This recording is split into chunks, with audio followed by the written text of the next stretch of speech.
Yeah,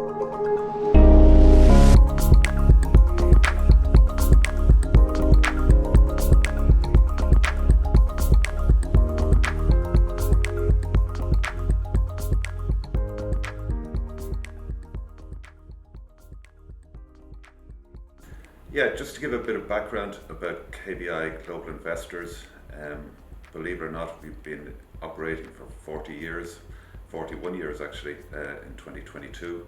Yeah, the firm was originally set up as the investment management division of Ulster Bank Investment Managers back in the early 1980s, and it operated for quite a few years very successfully, providing pension fund management services predominantly to domestic Irish institutional investors.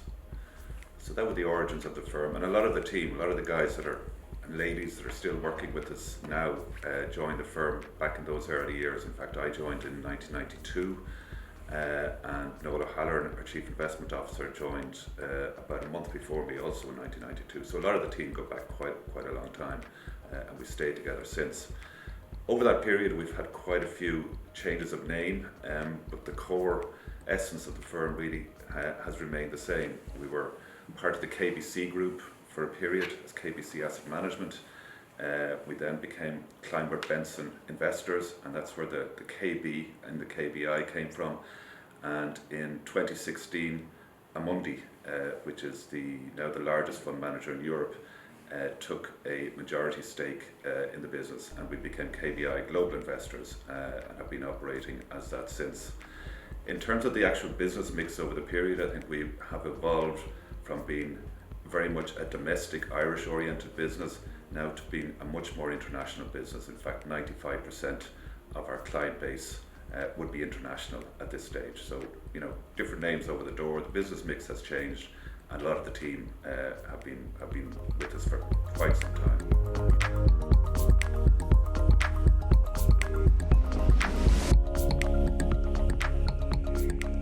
We have a core management team of 5. We're all very different personalities. I think we all bring something very different. We don't always agree on things, but we get the job done, and I think the fact that we've stuck together for so long and managed to grow the firm is testament to that.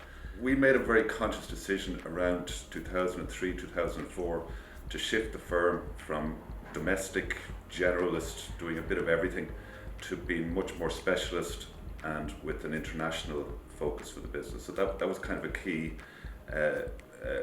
fork in the roads really for us at that stage. I won't say that everything we've done has been hugely successful. We went down a few paths that didn't really lead anywhere over that period. But I think a key turning point again was in 2000, when we launched 2 suites of investment strategies.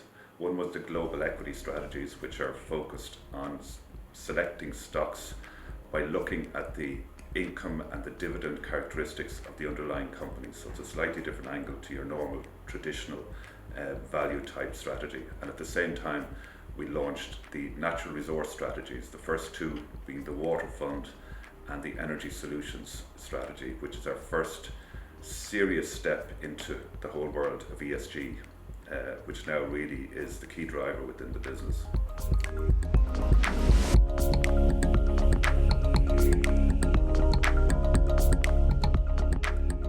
Yeah, first of all, I suppose we do stand out. Nobody can accuse us of being the new kids on the block.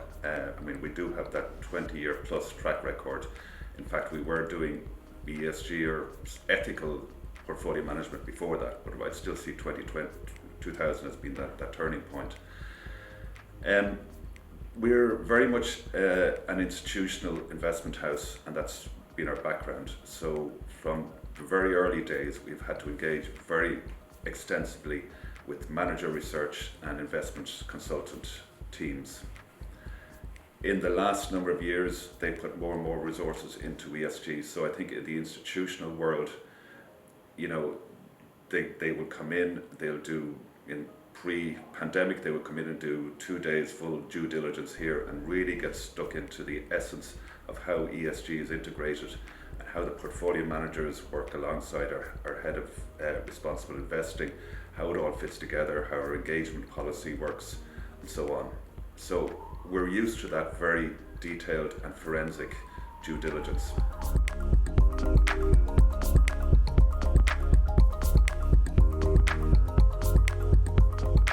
I think the pandemic experience has been interesting in that it has highlighted the fragilities and interdependencies within systems globally. So if you think about it from an ESG perspective, it's probably brought more focus onto the S, which has been interesting, and it has led to changes in stakeholder behaviour, not least in changes of behaviour of corporates that we invest in, because I think they are certainly more conscious of corporate social responsibility and are more responsive to engagement from investing companies, investors like ourselves who will engage with them either directly or collaboratively. At the same time, from an investor point of view, and I think it applies to both retail and institutional investors, there is much more interest, concern, focus and recognition of the opportunity that is there in terms of the solution providers that are going to address these global problems that have really been highlighted throughout the COVID process. You can't say that COVID was a driver of it, but it certainly probably accelerated some of those issues. So we're seeing a big increase in demand. It's been a slow train for many years, and that has really accelerated over the past year or two.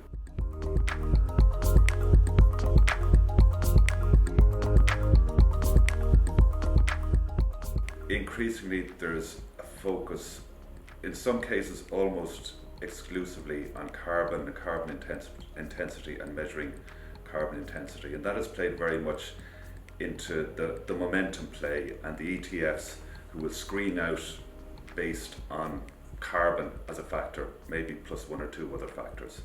And what that has done within the ESG industry is forced a lot of investment into tech stocks, for example, which screen very well from an ESG perspective. But that is very different from having a bottom-up active approach to integrating ESG into your decisions and your valuation models and your earnings models for the companies. What you're doing in the former case is you're just screening based on one factor or two factors. So it is in a lot of cases leading to some suboptimal allocation and to bubbles, valuation bubbles within the industry. So that's something I think we just need to watch over the next while. One of the things a lot of investors are looking at, in addition to the credentials, the ESG credentials of your investment process, they're actually looking at what you're doing as a firm. And we have taken some initiatives over the last 3 years in terms of reducing our, first of all, in terms of reducing the amount of travel and the amount of carbon emissions that we as a company produce, whether it's from the building or whether it's from travel or whether it's from people driving in and out of the office. We're very actively promoting electric vehicles among staff, and we've got charge points down the car park down below. But what we're also doing is we are looking at offsetting our travel emissions footprint, and we've done that in a number of ways through investing in different projects, through forestation projects.